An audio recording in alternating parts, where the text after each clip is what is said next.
So something that's always troubled me is the reason why Bolin couldn't metal bend, but he could lava bend. It opens up some questions for the greater lore that I want to discuss today, including a little tidbit in which I think that Toph is actually underpowered. Stick around to the end of the video to find out why.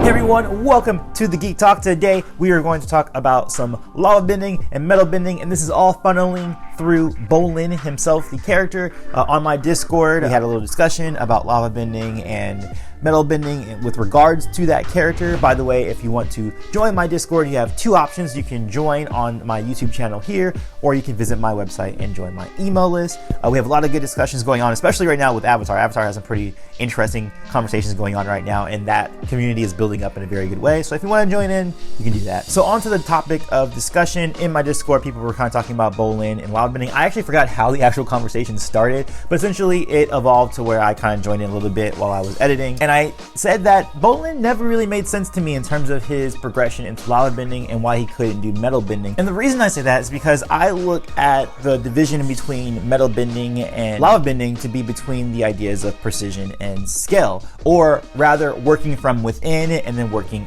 without. Now, to more clearly illustrate what I'm talking about, what I mean by that is that first time that we saw Toph metal bend, we saw that it's actually not metal bending. It's really just very, very fine earth bending that is manipulating the metal around it. So I would think benders like sand benders or anybody who can do glass, anything that's very on a granite scale, to me should be able to do metal bending rather easily. And the reason why I think Bolin should have been a metal bender and should have had an easier time with it is because in pro bending, it's more on a small scale situation in terms of the leanings of earth bending in pro bending arenas isn't so much about huge scale like the more traditional earth bending, but it's more about, hey, let's be quick on our feet and let's hit these like small pinpoints. And also when we see from Bolin just in his regular fights, and particularly in book 1, I remember in the scene where they were chasing down the Equalist, and he just seems like a very pinpoint precision fighter.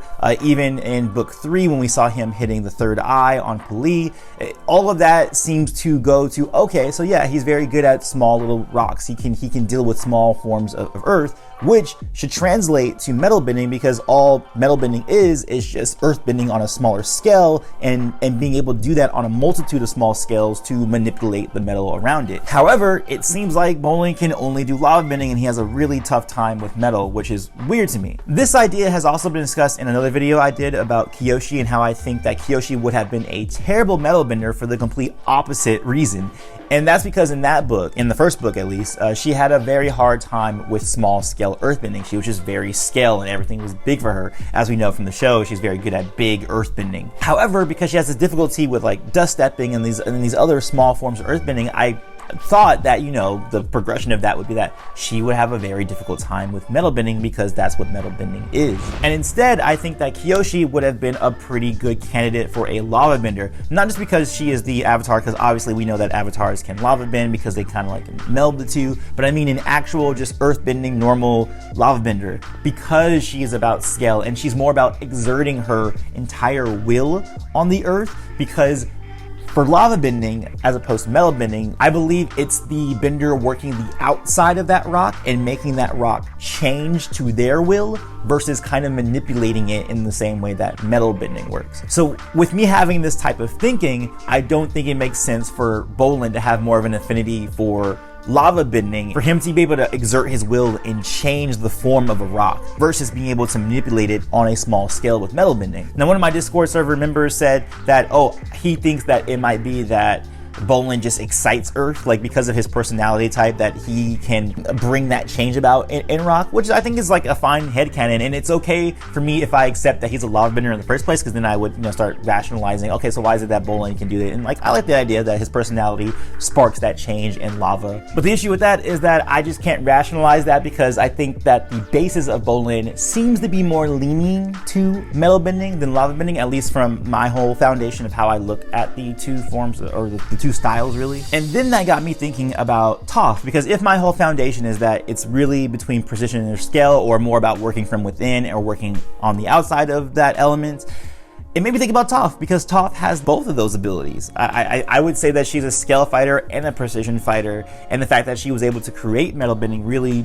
showcases how much she is able to see the fine nuance and the granite scale of earth bending. But we've also seen her do some crazy stuff in the past as well, and I can definitely, she's the type of bender, she's the type of person, the personality who would exert her will over something and then change it. Now, of course, in the show, it seems like it's alluded that she's never done lava bending before and that it's supposed to be like a rare ability, but I personally think that there's really no reason that Toph shouldn't be able to lava bend as well. Like, she should be able to lava bend and she should be able to metal bend, and that's why I said at the beginning of the video, I think she could be possibly, this might sound crazy to some of you guys, but possibly underpowered, because if she has this great talent with earth, I don't see a reason why lava bending shouldn't work for her. And also, I think just in terms of the lore, and we might get it if we get more stories, whether we're talking about comics or we're talking about novels and TV shows, there might be more information on lava bending and what it really takes to be able to do it. Because right now, a lot of what I'm discussing now is just headcanon and speculation, not really anything that's concrete in the lore. The only thing that is concrete is metal bending and the basis of that, and the fact that it's just small pieces of earth within metal that's being manipulated. With lava bending, it's not as well defined, so it's kind of hard to put a finger on why certain people have the talent and why certain others do not. But I want to hear from you guys, particularly for this subject, because it's really up in the air. What do you think about the divisions between metal bending and lava bending? Why do you think certain people, you go to metal bending and certain people go to lava bending? And also, big question like I have, do you think it makes sense for Bolin to be a lava bender as opposed to a metal bender? Let me know in the comments below, or if you want to watch more of my videos, you can watch them here at the side of my face. I'll see you guys on the next one. Peace, love, and remember, be water, my friends.